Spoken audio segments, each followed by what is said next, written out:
9 to 5 ஜப்புக்கு போய் earn பண்ணுற stable இன்கம்மை trading போர்ட்ஸுகள் connect பண்ணுறது மூலம் பிஎம் மார்க்கெட்டில் கூட ஏர்ன் பண்ணலாம். ஓகே, முதலாவது நீங்கள் பிஸ்னஸையும் ஜப்பையும் சேம் வேயில் பார்க்குறது மூலம் அனுப்பாட்டுங்க.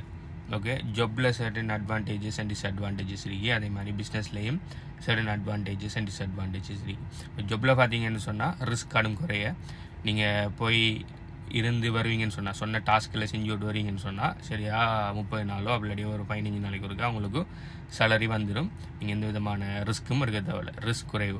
ஆனால் பார்த்தீங்கன்னு சொன்னால் அதில் ஏர்ன் பண்ணுற இன்கம் ஸ்டேபிளாகவே இருக்கும். ஓகே, சில நேரம் உங்களுக்கு பத்தாமல் கூட இருக்கலாம். ஓகே, ஆனால் நீங்கள் பெரிய ஹை லெவல் ஜாப் செய்வீங்கன்னா உங்களுக்கு பற்றக்கூடியதாக இருக்கலாம். ஆனால் இருந்தாலும் அநேகமான ஆக்கள் ஜாப்பில் சாட்டிஸ்ஃபை இருக்கிறதில்ல அநேகமான ஆக்களுக்கு. ஸோ அது டிஸ்அட்வான்டேஜஸ். ஆனால் உங்களுக்கு ரிஸ்க் குறையுங்கிற ஒரு அட்வான்டேஜ். அடுத்தது எவ்ரி மந்த் உங்களுக்கு சேலரி வந்துகிட்டே இருக்கும். ஸோ உங்களோட இன்கம் ப்ரெடிக்டபிள், இது அட்வான்டேஜ் ஜாப்பில். ஆனால் பிஸ்னஸில் பார்த்தீங்கன்னு சொன்னால் ரிஸ்க் கூட. ஓகே, ஸோ நீங்கள் டைம் இன்வெஸ்ட் பண்ணணும், மணி இன்வெஸ்ட் பண்ணணும், நாலேஜ் இன்வெஸ்ட் பண்ணணும் பிஸ்னஸில்.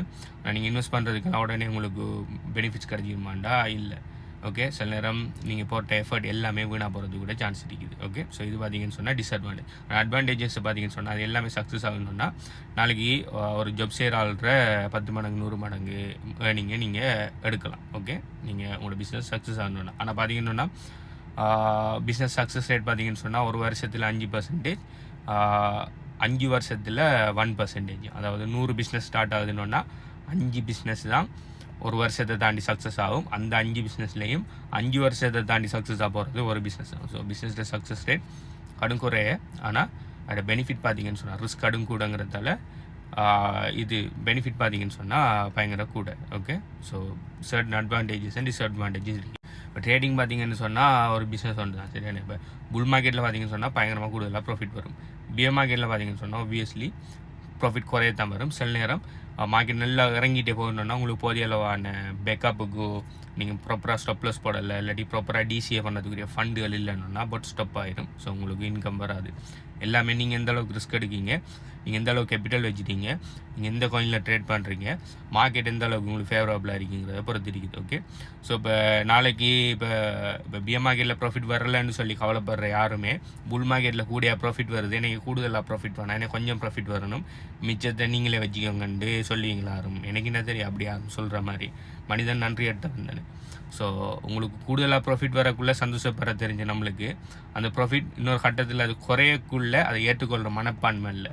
ஓகே, அதுக்கு கல்லெடுத்து எறிய தெரியும். அதாவது ப்ராஃபிட் வரலை குறைய வருது அப்படிங்கக்குள்ளே அதோட ரிஸ்க் அண்ட் ரிவார்டை வழங்காமல் ஜொப்ட கன்செப்டில் பிஸ்னஸையும் பார்த்து அதை பற்றி கேவலமாக தப்பாக கதைக்க தெரியும்.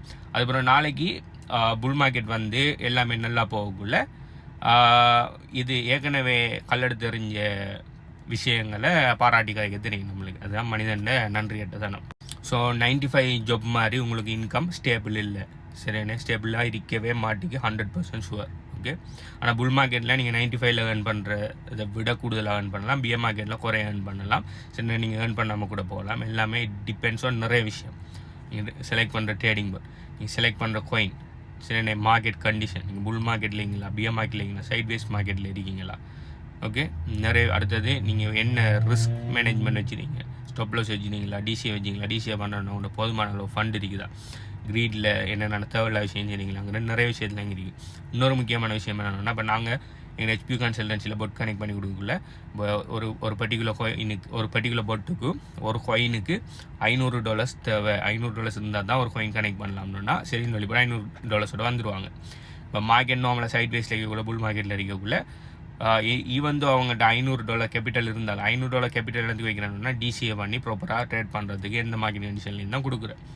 ஈவன் தோ அவங்கள்ட்ட $500 ப்ராப்பராக இருக்கும் ட்ரேட் பண்ணாலும் நார்மல் சைட் வேஸ் மார்க்கெட் புல் மார்க்கெட்டில் என்ன செய்யணும்னா ஒரு சின்ன ஒரு பர்சன்டேஜை தான் ட்ரேட் பண்ணியிருக்கீங்க. ஒரு 10, 20, 30, ஒரு $50 ட்ரேட் பண்ணியிருக்கும்.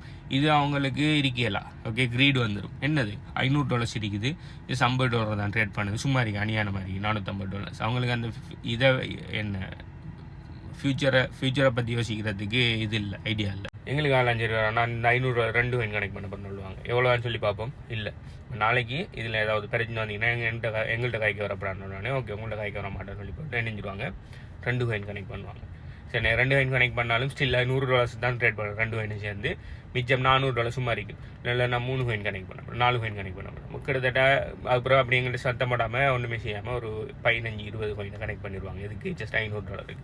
மார்க்கெட் சின்ன கரெக்ஷன் தான் எடுக்கும். ஓகே, சின்ன ஒரு கரெக்ஷன், ஒரு 5 வீதங்கள் இறங்கும். பூம், முடிச்சு அப்படியே பட் $500 வாங்கிடும்.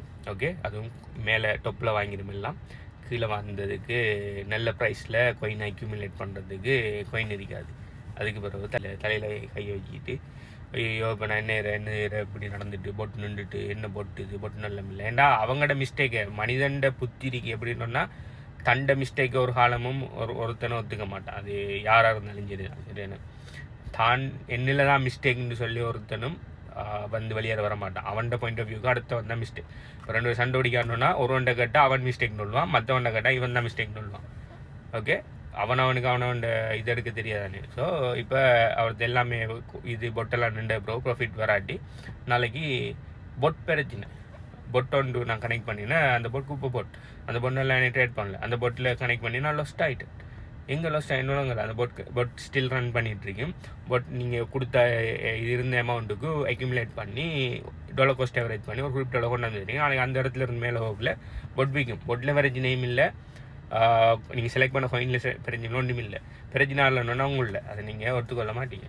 ஸோ இப்போ இதெல்லாம் கதைக்கிறது கிட்டத்தட்ட என்ன 4-5 வருஷம் எக்ஸ்பீரியன்ஸ் என்ன. மேபி உங்களுக்கு புதாக்களுக்கு என்னென்ன ஒரு நெகட்டிவாக கதைக்கிறது இந்த மாதிரி இருக்கலாம். ஓகே, நான் சீரியஸாக தான் சொல்ல சரி என்ன இப்போ சேல் எடுக்கணும், எங்களுக்கு பெனிஃபிட் அடிக்கணும்னு சொல்கிறதுக்கு அந்த விஷயத்தை எல்லாத்தையும் நான் மறைச்சி போட்டு உள்ள 95 salary வர மாதிரியே உங்களுக்கு பொட்டில் ப்ராஃபிட் வரும் வாங்கன்னு சொல்லி போட்டு எல்லாத்தையும் நம்ம ஏமாற்றலாம். ஆனால் எனக்கு அப்படி செய்ய விருப்பம் இல்லை. ஓகே, எனக்கு ஒரு ஆள் பிஸ்னஸில் வந்தாலும் அவர் ரியாலிட்டியை விளங்கி வரணும். ஏன்னா ரியாலிட்டியை நீங்கள் விளங்கி வரக்குள்ள நாளைக்கு உங்களுக்கு எல்லாமே ஒழுங்காக விளங்கும். எங்கள்ட பெஸ்ட்டான கிளையண்ட்டாக இருப்பீங்க, எங்கள்ட பெஸ்ட்டான ஸ்டூடெண்ட்டாக இருப்பீங்க. அதை விட்டு போட்டு இந்த மாதிரி பிரச்சனைக்குரிய ஆக்களை எடுக்கக்குள்ள நாளைக்கு அது எங்களுக்கும் தேவையில்லாத தலைவடி, எங்கள் பிஸ்னஸ் அசோசியேட்டுக்கும் தேவையில்லாத தலைவடி. என்னதான் நாங்கள் சரியாக சொல்லி தந்தாலும் நாளைக்கு நீங்கள் சரி மடத்தனை செஞ்சோடு கடைசியாக கல்லெடுத்து எங்களுக்கு தான் அறிவீங்க. ஸோ அதனால் அப்படியானாக்கள் தேவையில்லை. நீங்கள் 9 to 5 கான்செப்டில் நீங்கள் இந்த பொட் ட்ரேடிங் வடவை பிஸ்னஸை பார்ப்பீங்கன்னா தயவு செய்து இந்த பிஸ்னஸோட பக்கமும் வராதிங்க, அவ்வளோதான் சொல்லலாம். ஓகே, இதை பற்றி மத்தாக்கள் என்ன நினைக்கிங்க, நீங்கள் இந்த மாதிரியான சாதனைகள் செய்கிறியா இல்லையான்னு சொல்லி கீழே கமெண்ட் பண்ணுங்கள். ஸ்டில் நீங்கள் பிஸ்னஸ் பாயிண்ட் ஆஃப் வியூவில் பார்ப்பீங்க. ஓகே, ப்ராஃபிட்டும் லஸ்ஸும் வரும். புல் மார்க்கெட்டில் நல்லா ப்ராஃபிட் வரும், பிஏ மார்க்கெட்டில் கொஞ்சம் குறைய தான் வரும், சைட் வைஸ் மார்க்கெட்டில் நார்மலாக தான் வரும். இந்த ரிஸ்க் எல்லாம் எனக்கு தெரியும். ஸ்டில் நம்ம பொட் கனெக்ட் பண்ண போகிறோம்னு சொன்னால் தாராளமாக எங்களை கண்டெக்ட் பண்ணுங்கள். அதில் டீட்டெயில்ஸ் வேணும்னு சொன்னால் பொட் ட்ரேடிங் சொல்லி கீழே கமெண்ட் பண்ணுங்கள். பை.